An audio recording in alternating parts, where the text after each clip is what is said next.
Azahara ha empezado a hablar del emprendimiento social y traemos siempre, intentamos traer cada año a una persona que sea un referente en emprendimiento social en nuestro país. En su momento trajimos a Azahara, de hecho, ¿no? Azahara nos contó su proyecto en detalle hace 2 o 3 años. Y hoy tenemos a Pablo Santa Eufemia, que si veis el currículum podía estar aquí un cuarto de hora. No sé, voy a decir las 2 o 3 cosas de referencia. Ha estudiado gran parte de su vida en el extranjero, ¿no? Has estado en la Universidad de Pittsburgh, has hecho allí varios másteres en ingeniería, has trabajado en China, has sido elegido por Ashoka como Ashoka Fellow, que es como el mayor reconocimiento del mundo al emprendimiento social. Ha sido elegido por la revista Forbes como uno de los 30 under 30, uno de los 30 con menos de 30 años en emprendimiento social. Tiene un montón, habla alemán, inglés, francés, chino. Bueno, alemán no, entonces me pasaba otro. Es una persona de referencia en el mundo del emprendimiento social, no solo en España, sino a nivel internacional. Y hoy nos va a contar, aparte de lo que a él le dé la gana, supongo que nos hablará un poquito también de Bridge for Billions, ¿no? Su proyecto que está llevando adelante para intentar llevar todas las capacidades y las potencialidades del emprendimiento a cualquier rincón del mundo, ¿no? Pues nada, Pablo, adelante y gracias por estar con nosotros. Te voy a dar el micrófono inalámbrico mejor. ¿Lo tienes?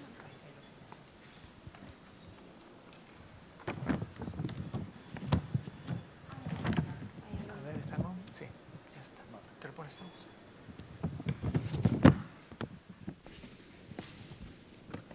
A ver, ¿me oís? No.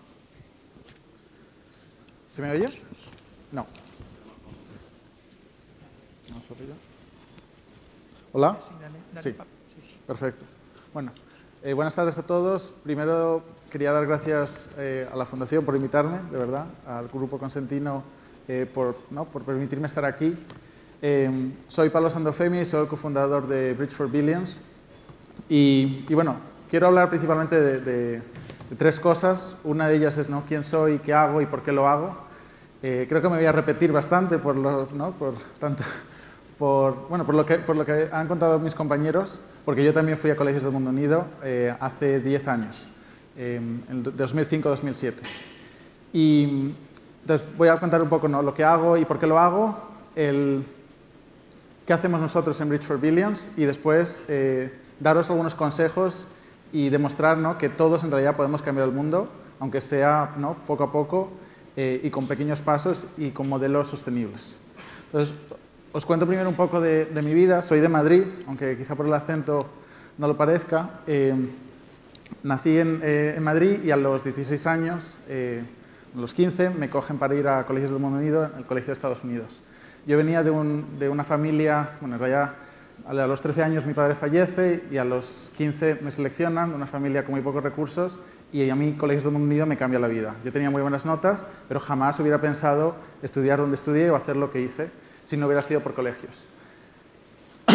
Me voy a Estados Unidos y en Estados Unidos estoy estudiando con 200 estudiantes de 96 nacionalidades y a mí totalmente me cambia la vida, pero algo que yo ya traía de casa es que el talento está en todos los sitios, pero las oportunidades no. Eso es un tema que en realidad ha seguido conmigo desde muy pequeño. Empiezo a estudiar en colegios y una de las cosas que más me chocaba era cuando yo hablaba con mis compañeros de países en vías de desarrollo, de África subsahariana, del sudeste asiático, y a veces me decían, es que nosotros, cuando hablábamos de desarrollo internacional, me decían, es que nosotros no necesitamos un programa, una ONG, que venga a decirnos, que venga a ayudarnos, sino lo que queremos es que nos ayude, que nos empodere, que nos desarrolle esas habilidades para poder crear un programa sostenible. Un poco lo que hace Azahara. Eso no es la realidad en la mayoría de los programas de voluntariado.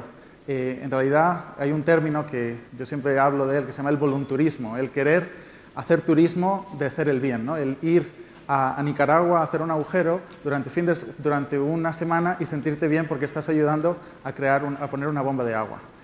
Después de colegios, uno de los problemas que yo pensaba que la causa de estas ineficiencias en desarrollo era la falta de tecnología, que la tecnología no estaba bien diseñada para eso.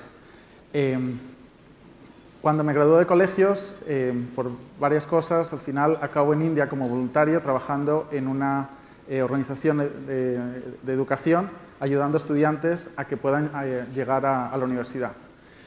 Allí en India es cuando de verdad veo, ¿no?, la realidad del desarrollo internacional y de los fallos de desarrollo internacional. Ves una bomba de agua pagada por la Agencia de Desarrollo Alemana, que está rota, pero está rota porque nadie la ha arreglado, porque no tiene un modelo de sostenibilidad detrás.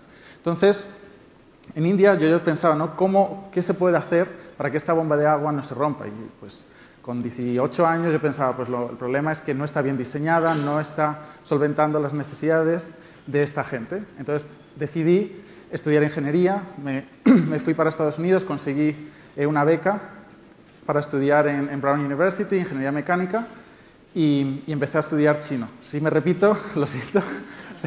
Empecé a estudiar chino, me encantaba China, hice prácticas en China, en Tailandia, porque yo lo que quería era poner esa ingeniería, ¿no?, lo que estaba estudiando en práctica en países en vías de desarrollo. Después de graduarme, decido irme a trabajar a China, a Shenzhen, como ingeniero. Lo que quería, ¿no?, era poner en práctica esas habilidades, pero lo que me di cuenta es que al año es que si yo lo que quiero es trabajar en desarrollo, lo que tenía que hacer era desarrollo, trabajar directamente en desarrollo y no estar trabajando en una empresa que sí, que hacía proyectos de desarrollo, pero no de manera muy ineficiente. Entonces decido hacer un máster, consigo la beca de la Fundación Rafael del Pino para hacer, en realidad hice 2 másters, uno en ingeniería mecánica y otro en gestión de la innovación tecnológica, perdón. Llevo 10 años fuera y casi entre español y entre inglés y el chino casi ya que no hablo español. Y ahí es cuando empiezo la empresa. Eso es el problema de Colegios del Mundo, que pierdes a veces el español. Cuando empiezo a hacer el máster es cuando empiezo a juntar todas las partes, ¿no? Cómo podía conectar la ineficiencia del sector del desarrollo internacional con todas las tecnologías de emprendimiento, porque yo estaba seguro que en realidad el emprendimiento es la clave para crear ese desarrollo económico en las zonas donde más se necesita y así poder solventar todos los problemas de verdad, pues educación, falta de agua, falta de energía. Y no solo enfocarse en la falta de educación, sino por qué esos niños no tienen educación, ¿no? En Carnegie Mellon es cuando leo este libro, que os lo recomiendo a todos, se llama The Business Solution to Poverty. Paul Pollack es un americano, ahora tendrá unos cerca de 75 años. Paul Pollack en los años 60 se decide dejarlo todo, médico psiquiatra americano, y decide dejarlo todo, irse a Bangladesh, a India, y empieza a trabajar con agricultores, a formarles para no solo que creen que pueden usar tecnología para mejorar, ¿no?, sus sistemas de regadío, sus sistemas agrícolas, sino que también cómo poder vender esa tecnología a otros agricultores, básicamente convertirles en microemprendedores. Él crea un grupo de empresas que se llama IDE, International Development Enterprises, y desde los años 70 hasta el 2008, que Paul Pollack se gradúa, Paul Pollack, a través de IDE, es capaz de sacar a 18 millones de personas de la pobreza. Esto, a mí, cuando yo estaba leyendo este libro y él te daba una lista muy clara, una receta muy clara de cómo hacerlo, es cuando empezaba a pensar, Naciones Unidas, Banco Mundial, ¿a cuántos trillones de dólares le podría costar sacar a 18 millones de personas de la pobreza de una manera tan sostenible? Entonces, cuando empiezo a conectar, ¿no?, la parte de las ineficiencias del desarrollo internacional, la pata del emprendimiento y lo que estaba viendo en el ecosistema de Carnegie Mellon, parecido, ¿no?, a los ecosistemas de MIT, de Stanford, ¿no?, de Silicon Valley, que en muchos casos se convierten en una fábrica de emprendedores. Entonces, yo estaba pensando, ¿por qué estas instituciones son capaces de crear emprendedores de una manera tan ágil? Y entonces ahí es cuando empiezo y creo Bridge for Billions. Nos definimos como una plataforma online, un programa que ayuda a emprendedores que están en esas fases iniciales a estructurar, a desarrollar y a poner en marcha, ¿no?, sus planes de empresa. Para contaros un poco lo que hacemos, siempre me gusta contar la historia de nuestro tercer emprendedor. David en realidad es el que me ayudó a tomar el paso a ser emprendedor. Cuando nosotros empezamos a hacer pilotos y en ese momento, cuando tienes ya una idea, siempre tienes otras alternativas, puedes buscar un trabajo, ¿no?, y ganar dinero, o enfocarte en tu proyecto. David es un emprendedor de Ghana, tiene una empresa que lo que hace es ayuda a agricultores a que no vendan sus productos. Aglutina todo el producto y después lo vende al por mayor a un mejor precio a cambio de una comisión y donde con esa comisión también entrena a esos agricultores. Modelo sostenible, a día de hoy ya está impactando a 22.000 agricultores, pero David hace 3 años y medio, cuando estaba intentando solicitar a programas de ayuda, de incubación, de aceleración, para sacar sus proyectos, pues ninguno le cogía. Contactó con Nicole, la directora de un programa de incubación, y ella nos decía, ¿no? Al fin y al cabo, yo solo tengo un presupuesto para aceptar a 5 al año y David es muy bueno, pero no llega a ese cupo. Nosotros, además, solo nos enfocamos en proyectos tecnológicos y el caso de David era un proyecto agrícola. Entonces, David, a través de Bridge for Billions, contacta con Gilles, un ingeniero que quiere ser mentor de él, trabajar en este proceso de 3 meses, que es lo que dura, paso a paso de manera online, trabajaban por Skype, se juntaban todas las semanas. Y una vez que se graduó David, al año a David le nombran Forbes 30 Under 30 para África. Ahí fue cuando yo me di cuenta, ¿no? Estábamos todavía en la universidad, que lo que estábamos haciendo funcionaba. Y que igual que estábamos, ¿no?, cambiando el trayecto y dando esa oportunidad, empoderando a David, lo podíamos hacer con más emprendedores. Estos son algunos de los emprendedores con los que ya han pasado por la plataforma. A día de hoy hay 207 que ya se han graduado. Lindsay, que tiene un dispositivo que ayuda, que se pone en las sillas de ruedas, ¿no?, para poder alumbrar. Uno de los problemas más grandes de personas que van en silla de ruedas es que por la noche tienen accidentes. José Apadrina un Olivo es una empresa que lo que hace es apadrinar olivos olvidados en zonas de Teruel, y con ese aceite con ese olivo recuperado crean un aceite que no solo es orgánico, sino que a la vez, al poder conseguir recuperar ese olivo, están dando empleo a personas de colectivos en riesgo de exclusión. Admir, una academia de desarrollo de software para personas con pocos recursos. Amaya, un dispositivo para poner en tu inodoro y poder medir tu salud a través del inodoro. Todos ellos son ejemplos de emprendedores que en muchos casos no hubieran entrado en programas de incubación excelentes donde el filtro es extremo. Y una de las cosas que nosotros nos dimos cuenta es que los emprendedores creamos productos y servicios para gente parecida a nosotros. Entonces, ¿por qué? Porque entendemos, ¿no?, sus problemas, sabemos qué es lo que sienten y queremos resolverlos, tenemos esa ansia de resolverlos. Entonces, si los ecosistemas de hoy en día están solo apoyando a los emprendedores del 1%, emprendedores que tienen dinero, emprendedores que tienen pues, un MBA, ¿no?, un máster de negocio, tienen acceso a inversores, tienen acceso a conexiones a empresas, pues al final lo que creamos es un ecosistema que solo apoya la creación de productos y servicios para un porcentaje muy pequeño de población. Y si queremos crear productos y servicios para satisfacer las necesidades de billions of people, ¿no?, de miles de millones de personas, pues tenemos que crear ese puente para empezar a empoderar a otro tipo de emprendedor. Y así es como empezamos con Bridge for Billions. Esto es un poco lo que estaba hablando antes. Estas son las ineficiencias del ecosistema de emprendimiento. Los programas de aceleración e incubación aceptan a muy pocos, 5, 10, esa es la media. Y la razón es no solo que aceptan a muy pocos, sino que los procesos son bastante ineficientes. Y si yo soy un programa de incubación y tengo un presupuesto de $500,000 y solo puedo aceptar a 5, pues voy a aceptar a los 5 mejores. ¿Y quiénes son los 5 mejores? Pues los que ya sabemos que normalmente tienen más recursos.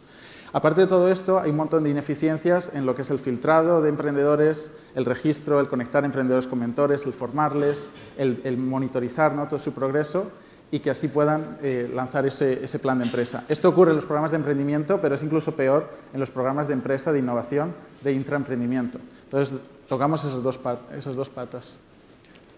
Este es mi equipo. Empecé con Jessica, ella es de Taiwán, en Carnegie Mellon. Después se unió Edgar de MIT. Y cuando más o menos ocurrió lo de David, yo tenía la disyuntiva de dejar el proyecto o continuar. Entonces fue cuando me vine a España y conseguí a desarrolladores de software que me ayudaron, ¿no?, a conseguir el proyecto. No tenía ningún recurso, literalmente me volví a casa, no tenía nada de dinero y lo que hice fue, ¿no?, exponer mi idea delante de Fabián, Jaime y Renato, ingenieros que se acaban de graduar. Bueno, Fabián lleva unos años ya trabajando y decidieron unirse a trabajar conmigo. A veces la gente piensa, ¿no?, que es muy difícil conseguir levantar algo, pero si tú de verdad tienes esa pasión y si de verdad eres capaz de demostrar lo que quieres hacer y un plan claro, hay gente que quiere unirse. Y poco a poco hemos ido creciendo. Ahora mismo pues, somos bastantes personas y estamos trabajando entre Estados Unidos y España. Un poco para que veáis un poco cómo funciona la plataforma, primero, el primer paso es conectar, ¿no? Es conectar a ese emprendedor o esos emprendedores, ese equipo, con mentores en base a las habilidades, la cultura, las necesidades del proyecto, los intereses del mentor. Y una vez que los conectamos, les damos acceso a un espacio de trabajo con lo que llamamos herramientas de creación de empresa. Estos son módulos que van guiando al emprendedor a estructurar todo lo que tiene en la cabeza paso a paso, tiene ejemplos para ver, y después el mentor, desde casa o desde la oficina, se puede meter y dar, ¿no?, ese feedback a través de comentarios en esa herramienta. Entonces, muchísimo más enfocado, muchísimo más estructurado.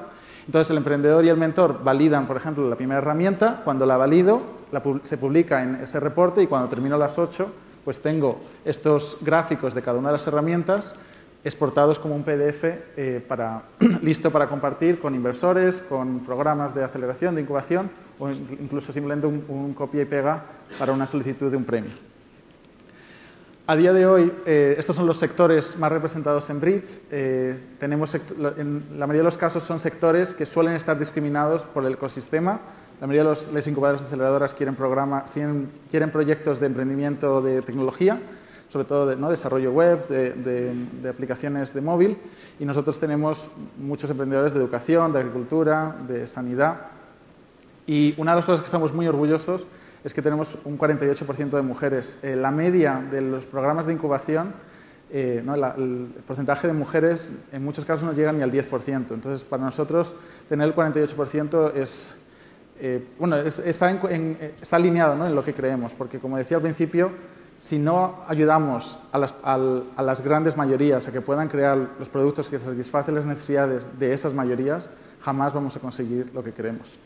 Ahora mismo la plataforma está en español, inglés, francés y en nada saldrá en portugués. Y estamos operando en 41 países. Esto es un poco, ¿no?, los números que tenemos. Estas son las organizaciones que ya están usando nuestro software, principalmente empresas, universidades, fundaciones, que lo utilizan para sus propios programas. Puede ser con marca blanca o no. Y al final lo que el emprendedor dice es que al ser tan paso a paso y muy estructurado, te ayuda a aterrizar todo lo que tienes en la cabeza, ¿no?, en papel, y sabes que semana a semana va a venir alguien a revisar y a retarte en todos esos puntos. Entonces, te ayuda muchísimo a desarrollar esas habilidades de comunicación delante de un posible financiador. Y a los mentores, pues los mentores lo pueden hacer desde casa o desde la oficina de una manera muy sencilla y les vamos guiando, o sea, les vamos diciendo las preguntas que tienen que hacer básicamente para hacerlas. Esto es un poco, ¿no?, el modelo que usamos. Las organizaciones pueden utilizar el software con su marca y van pasando por ese proceso, tantos proyectos como quieran. Y el resto, lo que quiero hablar es de lo que es el emprendedor social, y algo que me gusta mucho decir, lo aprendí de otro Ashoka Fellow, y es que el emprendedor social no pivota. Entonces, la primera pregunta que quiero hacer es, ¿el emprendedor social es primero emprendedor o social? ¿Alguien tiene alguna hipótesis? ¿Emprendedor o social primero? Social. En realidad sí, el emprendedor social primero es social, pero la realidad es que para ser emprendedor social primero tienes que ser emprendedor, porque si no, no eres emprendedor social. Esa es la realidad. Entonces, como todos los emprendedores como los emprendedores sociales, al final tenemos que pasar por ese trayecto del emprendedor. Esta es la curva del número de startups, de empresas, startups, negocios, empresas, lo mismo, en las diferentes fases. En fases de ideación, que son las primeras fases, donde simplemente estás llegando a ese concepto. Después la fase de incubación es pasar de ese concepto a un negocio viable, que es la más difícil, y después la fase de aceleración es pasar de ese negocio viable a un negocio escalable. Nuestra meta es resolver el cuello de botella que ahora mismo existe en la fase de incubación. En la fase de incubación es donde más apoyo necesitas. Necesitas a mentores, necesitas formación, necesitas que alguien te rete para llevar a tu empresa al siguiente nivel. Y nuestra meta, como decimos, es hacer del ecosistema algo más eficiente, más transparente y, por lo tanto, más inclusivo. Una pregunta que quería hacer es, ¿cuántos de de vosotros pensáis que el emprendimiento social es algo que pertenece al sin ánimo de lucro? Levantad la mano. Vale. ¿Y personas que piensan que pertenece al ánimo de lucro? Vale. Me gusta, porque hace unos años hacía esta pregunta y conseguía respuestas muy diferentes. ¿Cuántos de vosotros sois emprendedores o queréis ser emprendedores? Vale, por eso, vale. El emprendimiento social en realidad es un espectro y podéis encontrar emprendimientos sociales en los dos lados. Una cosa es el emprendimiento social, otra cosa es la empresa social y otra cosa es el emprendedor social. Ahora lo explico. Estos son las diferentes organizaciones, diferentes tipos de empresas que pueden encontrarse en el emprendimiento social. Tenéis la ONG más tradicional, que suele vivir de donaciones, una ONG con un modelo de sostenibilidad. Por el otro lado, dinero primero es la empresa tradicional y empresas que muchas veces se llaman empresas responsables, empresas que tienen una acción de responsabilidad social corporativa fuerte. Y después está la empresa social. La empresa social es aquella que no compromete el dinero por tener una acción social, sino que va 100% alineado. Además, la empresa social se puede beneficiar de los dos capitales, el capital comercial y el capital filantrópico. Aunque en España, al no haber una figura de empresa social, es más difícil que esto ocurra, aunque hay formas de hacerlo. Pero bueno, para decirlo de manera muy sencilla, la empresa social es aquella, como digo, que no compromete, cuando más impacto tengo, más dinero gano, o cuando más dinero gano, más impacto estoy teniendo. Que es diferente a lo que voy a comentar, pero antes quiero hablar de varios ejemplos, de empresas sociales. Es una empresa que nosotros incubamos, Boomers, ellos hacen bicicletas de bambú, están en Ghana, y Boomers, cuando más bicicletas vende, aparte de reducir la huella de carbono, de dióxido de carbono, emplean a más personas en esa zona en APA, en Ghana, un pueblo pequeño, personas que no tendrían trabajo y les entrenan para ser técnicos de bicicletas. Entonces, más impacto social están teniendo. Future You, un gimnasio de ninis, lo llaman. Es un gimnasio que en vez de ir a clases de Zumba, vas a clases de cómo hacer un currículum o cómo hacer una entrevista o cómo desarrollar cómo hablar a tu jefe. Son diferentes cursos y tienes una membresía. Entonces, cuando más membresías de ese gimnasio, de Future You, vendas, más personas, más chavales están ayudando. Apadrino Olivo, había hablado ya antes de ellos. Cuantos más botellas de aceite venden, más olivos están recuperando y más personas en esta zona de Teruel en riesgo de exclusión están empleando. Una cosa es la empresa social y otra cosa es la empresa responsable. La empresa responsable, no sé si conocéis el movimiento B Corp, las empresas B, aunque en España creo que eso suena muy mal, pero la empresa B puede ser una empresa social, pero no todas las empresas B son sociales. Es una certificación que básicamente lo que dice es que cumples ciertos requisitos de responsabilidad social de tu empresa. Muchas de estas empresas seguro que las conocéis, como Ben & Jerry's, Patagonia, Etsy, todos son empresas B Corp que no necesariamente son empresas sociales. Pero bueno, hablando de lo que decía, entonces he dicho, emprendimiento social es un espectro, la empresa social es la que no compromete y el emprendedor social es el que no pivota. No sé si conocéis el término de el emprendedor tiene que pivotar, es lo que siempre en Lean Startup te dicen. Si tú tienes un producto que funciona que crees que funciona para el sector de la tercera edad, pues lo intentas colocar. Si no funciona, lo que tienes que hacer es pivotar y colocarlo, por ejemplo, en colegios, o a lo mejor en el sector de minería. Entonces, porque la meta del emprendedor es sacar su negocio adelante. Pero el emprendedor social no pivota porque la meta del emprendedor es resolver un problema que les da muchísima rabia, un problema que no pueden simplemente no hacer nada para cambiarlo. Entonces van a cambiar modelo de negocio, van a cambiar el nombre, van a cambiar el plan de marketing, pero jamás van a cambiar su beneficiario, ese cliente y el problema que están resolviendo. Entonces, mis 2 cents, mis 2 céntimos que dicen en inglés, lo que puedo, ese consejo para cualquier emprendedor es que la fórmula para el éxito, desde mi punto de vista, es resiliencia más tu capacidad de buscar recursos, ese resourcefulness, os va a dar, es la fórmula del éxito. Y hoy lo que quería lanzar es, todos tenemos un problema, algo que nos da muchísima rabia, algo que que es cuando pensamos, ¿no? Esto estaría dispuesto a trabajar y resolverlo si pudiera. Entonces, en esa pregunta, ¿no? Primero, siempre hay que pensar como personas qué es lo que de verdad estaremos dispuestos a trabajar, qué es lo que más rabia nos da en la primera pregunta. Y segundo, empezar directamente a decir qué podría hacer, cómo podríamos solucionar ese reto. Porque mucha gente, muchos emprendedores, ahora que parece que emprender está de moda, la gente siempre piensa, ¿no? Esa solución, es que tengo una idea, pero cuando les preguntas cuál es el problema, en realidad es un problema que ni siquiera están interesados, lo que les interesa es la solución. Entonces, la mejor manera de emprender, en realidad, es enfocarte en un problema, eso siempre. Pero en un problema que además te dé muchísima rabia y por el que estás dispuesto a luchar. Así que nada, muchísimas gracias y cualquier cosa.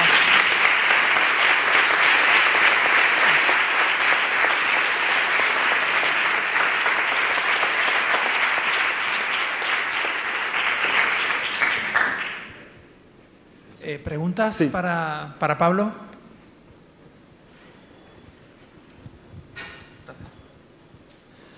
Hola, pues yo quería preguntar un poco cuál es vamos, si no te importa, cuál es el modelo de negocio, cómo conseguís dinero para operar y luego cuál es la ventaja que consiguen los mentores. ¿Lo hacen por generosidad o reciben una remuneración? Tenemos dos modelos de negocio. Uno es las licencias del software para organizaciones que nos usan para sus propios programas, para una aceleradora de empresas. Ellos pueden usar el software de Bridge for Billions con su marca y con sus empleados, o sea, sus emprendedores, sus mentores y pasar por el proceso. Ese es un modelo y el otro modelo es un modelo B2C. Cualquier emprendedor del mundo se puede registrar, pagar una tarifa al mes, son 3 meses, y nosotros le conectamos con un mentor. Los mentores son voluntarios, ahora mismo tenemos cerca de 300. Los mentores son personas entre 40 y 60 años que lo que quieren es reciclarse, quieren estar en contacto con la innovación, tienen muchísima experiencia que quieren compartir y además quieren formarse. Entonces, el proceso de Bridge en realidad es como una mini academia porque van pasando y en vez de un learn by doing, ¿no? De aprender haciendo, ellos van entrenando haciendo. Porque la plataforma te va guiando y te va formando de manera muy indirecta como mentor. ¿Y la tarifa para un emprendedor en África o en un país en vías de desarrollo, por curiosidad, sí, cuánto es? La tarifa es siempre $99 y cuando un emprendedor no puede permitírselo, siempre damos becas. Entonces, damos becas hasta el 90%. Trabajamos con organizaciones también que nos ayudan a hacer esa labor. Entonces, por ejemplo, en Kenia tenemos una organización, Proyecto Somos, que trabajan con emprendedores de base de la pirámide y ellos pagan solo $10 por todo el programa, que ya es bastante, pero ellos reciben un código, Proyecto Somos, y entonces reciben ese descuento. Pero muchas veces lo hacemos o a través de una carta donde ellos nos explican que necesitan ese descuento o a través de organizaciones partners, ¿no? de colaboradores que se los damos directamente. Gracias.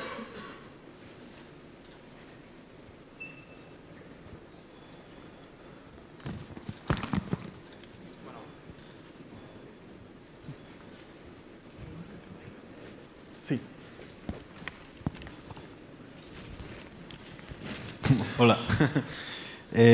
Mi pregunta va en relación al gráfico ese que nos ha enseñado antes, desde que sale la primera idea hasta que se convierte en realidad. Ajá. Veo que has dicho que estáis trabajando en evitar ese cuello de botella. Sí. ¿Por qué crees que se produce ese cuello de botella por regla general? Si es por falta o porque la idea no es buena, porque la gente no lucha lo suficiente, mitad y mitad, o... La parte de que no luchan suficientes yo creo que ocurre aquí, al principio, en la fase de ideación. Llegar a un concepto por el que estás dispuesto a trabajar y ponerte, la mayoría de las ideas fracasan, en realidad. Pero el cuello de botella, en cuanto no es por el emprendedor, sino por el sistema, ocurre en la incubación porque es donde de verdad necesitas apoyo para lanzar tu empresa. Si tú tienes... No todos los emprendedores tienen que pasar por una incubadora, no, y muchos no pasan y funcionan. Y eso ahí también a veces lo que ocurre, que la mayoría de los emprendedores que están pasando por programas de apoyo no necesitan eso. Lo que necesitan a veces es un sello de aprobación de que he estado en este programa y por lo tanto alguien tiene que invertir en mí. Pero hay emprendedores que sí necesitan esa formación para desarrollar y apuntar, porque nosotros siempre decimos que el emprendedor tiene que disparar por sí solo, ¿no? Pero el emprendedor con pocos recursos, que es la mayoría, tiene 1 o 2 balas. Entonces, si al emprendedor le dices, no, empieza a disparar y ya verás, ya verás, ¿no?, si le das o no. El problema es que si solo tienes 2 balas, te quedas sin balas y encima pierdes el tiempo. Entonces, nuestra meta es ayudarles a apuntar, y eso ocurre en la fase de incubación. Entonces, cuando tienes que estructurar, tienes que retar, tienes que entender, de verdad descubrir a tu cliente, crear ese prototipo y ver cómo lo vas a implementar en el mercado, ver quiénes son tus competidores, llegar al detalle. O sea, no sé si conocéis el Business Canvas, ¿no?, pero es una forma para todo esto es en fase de ideación, ver, ¿no?, la experiencia del cliente. Esa es la fase más bonita, a la gente le encanta trabajar en la fase de ideación, pero la fase de incubación, que es cuando de verdad te dan la primera bofetada, cuando te dicen no funciona, esto no va a funcionar, y aún así tienes que decir no. Claro que va a funcionar porque he hablado con todos estos clientes, sé que el mercado no lo permite, hay todo este problema y lo puedo solventar. Tengo un equipo que lo puede hacer. Uno de los problemas también, aparte de la falta de formación, es la falta de conseguir un equipo. O sea, uno de los retos más grandes para los emprendedores, sobre todo los emprendedores que tienen un componente técnico, es conseguir a ese perfil técnico que te va a ayudar a desarrollarlo. O si tú eres ese perfil técnico, crear ese plan de negocio que te va a ayudar a ponerlo en venta. Entonces, diría, es una parte de formación y una parte también de equipo. ¿Más preguntas? Enhorabuena por la presentación y por lo que estás haciendo. Dos preguntitas rápidas. Primero, ¿hacéis una selección de los emprendedores? Es decir, ¿tenéis un criterio que, bueno, si hay, no sé, 100 aplicaciones, seleccionáis, mira, estos 10 cumple un criterio porque tiene un proyecto muy social, que además es sostenible, que además tiene el ángulo apropiado en ese vector que ponías de for profit y non for profit, etcétera? Esa es la primera pregunta. Y la segunda pregunta es, ¿ayudáis en la financiación de los ventures estos? Tenemos 2 programas principales. El programa estándar, ahí es el uso de la plataforma. Entonces, el único filtro que hacemos es un filtro que llamamos a veces moral, ¿no?, asegurándonos que el emprendedor no tiene un negocio de armas, pero eso es un filtro muy básico, es más por valores. Y después, el programa Premium es cuando nosotros le conectamos con un mentor, pero en realidad es el mentor el que elige al emprendedor. Entonces, si el emprendedor no ha desarrollado una propuesta lo suficientemente atractiva para convencer a un mentor o a 3 mentores a que trabajen con él, no va a ser elegido. Entonces, nosotros no hacemos tanto ese filtro, sino hacemos un filtro muy básico para ver que está completada, pero en realidad el filtro lo hacen nuestros mentores. Y después, no es un filtro tan exhaustivo. La mayoría de los emprendedores que solicitan, una vez hecho la propuesta, consiguen un mentor. Y después, en la pregunta de financiación, no damos financiación, pero sí conectamos o facilitamos esas conexiones con inversores en nuestra red. Pero no somos los que damos la financiación. Vale. Gracias, Pablo.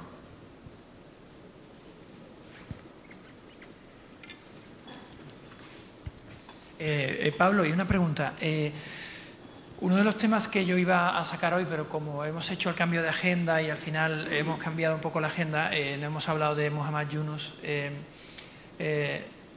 A mí, de Muhammad Yunus, lo que más me gusta, bueno, ha hecho cosas maravillosas y me gusta todo, pero hay un concepto que me gusta mucho y que creo que es un gran mensaje al mundo, que es su concepto de lo que él llama Social Business Enterprise, ¿no?, que son empresas sociales, pero que son de negocio, son profesionales, son serias, que es un poco parecido al esquema que tú has planteado, que es un híbrido entre una empresa mercantil normal y una ONG, ¿no? En ese sentido, vuestra empresa, Bridge for Billions, pretende también ser así. O sea, no solo buscáis fomentar ese tipo de empresa, sino que vosotros mismos pretendéis ser ese tipo de empresa, ¿no? Sí, nosotros legalmente, en Estados Unidos, que sí podemos, somos un Benefit Corporation, que no es una empresa, es una empresa social. Legalmente tenemos la doble misión de maximizar los ingresos y maximizar un impacto social. Legalmente lo digo porque en el caso de que yo tenga inversores que de repente, ¿no?, de aquí en 5 años la empresa vale un montón, a lo mejor un inversor, cuando yo ya no tenga la mayoría, ¿no?, del porcentaje, me puede decir que yo debería dejar de apoyar a emprendedores que no tienen recursos porque no son rentables. Pero mi empresa legalmente me permite decir que no a ese tipo de... En España no tenemos esa figura, pero creo que con tiempo eventualmente existirá. Pero sí, nuestra meta no solo es ser sostenibles y ganar dinero y poder tener al mejor talento, sino que también es tener ese impacto. Un impacto que es directo. Cuando más emprendedores empoderamos, ¿no? formamos, más empresas salen, y además no solo es el impacto de esos emprendedores a los que formamos, sino el impacto de ellos. O sea, el chico de David o el de las bicicletas, ese es el impacto indirecto que también es muy importante. Y en este tipo de empresas como la vuestra, para mí el reto fundamental es darle esa otra pata mercantil, ¿no? Esa parte de negocio, y hacer que sea un negocio rentable, sostenible. ¿Cómo estáis en ese proceso? Pues nosotros como empresa o nuestras empresas. Sí, vosotros. Nosotros nos ha costado muchísimo más, yo creo, que en comparación con las empresas más mercantiles, sobre todo en Estados Unidos, cuando hablas de tu empresa ayuda a emprendedores o permite que otra gente con pocos recursos, rápidamente cierran las orejas y no te escuchan. Entonces, tener que ¿no? saltar ese bache y decir, no, eso sí lo hago, estoy ayudando y estoy formando, pero estoy creando un valor, es un modelo sostenible, tengo unas proyecciones financieras que funcionan y estoy consiguiendo clientes como MIT, como Coca-Cola, como Accenture, que ya están usando el software para sus propios programas. A veces creo que el sector social siempre ha competido por abajo. Como no podía competir de manera mercantil, siempre se contenta con la calidad más mediocre. Pero creo que hay muchísimas empresas que pueden tener las dos. Nosotros, estas empresas que menciono y estas universidades usan nuestro software porque es bueno, pero ese mismo estudiante de MIT que está usando nuestro software y que paga un dineral por MIT, también lo está usando David, que no tiene tanto dinero. Entonces, el poder usar un producto muy bueno que está diseñado para todos, en realidad yo creo que es la clave de una empresa social. Es más difícil, es más costoso, pero a la larga el impacto es mayor, y creo que las empresas del futuro van en esa dirección. Sí, de hecho mi última pregunta iba en ese sentido. Yo pienso cada vez más que los grandes problemas sociales del mundo poco a poco se van a arreglar, no porque los gobiernos lo hagan muy bien y lo van a arreglar, sino porque las empresas se van a enfocar en ellos y van a convertir en negocio arreglar esos problemas sociales. ¿Tú cómo ves esa evolución futura del papel de la empresa y los problemas sociales? Yo creo que es clave, y es la responsabilidad que creo que tienen las empresas. Las empresas no pueden solo ser extractivas, sino que tienen que dar y devolver algo a donde están haciendo ese negocio. Esos empleados nacen en ciertos sitios, operan en ciertos sitios, tienen familias, y hay que revertir en esos ecosistemas. Y precisamente hablando, ¿no?, de Paul Pollack, él tiene esta teoría que dice que las corporaciones del futuro son aquellas que ahora mismo, lo escribió en el 2012, en 2012 empiezan a pivotar a mercados de los billions, ¿no?, de los miles de millones de personas. Porque el mercado que ahora mismo conocemos, en realidad, en cuanto India, China y África ahora mismo empiezan a desarrollarse, los mercados más importantes, más rápidos, van a ser ellos. Entonces, si no empezamos a enfocar las empresas de hoy en esos mercados, nos vamos a quedar anticuados. Entonces, él incluso habla, ¿no?, de que Apple eventualmente morirá porque solo será capaz de enfocarse en un cliente que es totalmente diferente a la mayoría del mundo. Muy bien, perfecto. Pues muchísimas gracias, Pablo, por estar con nosotros. Gracias.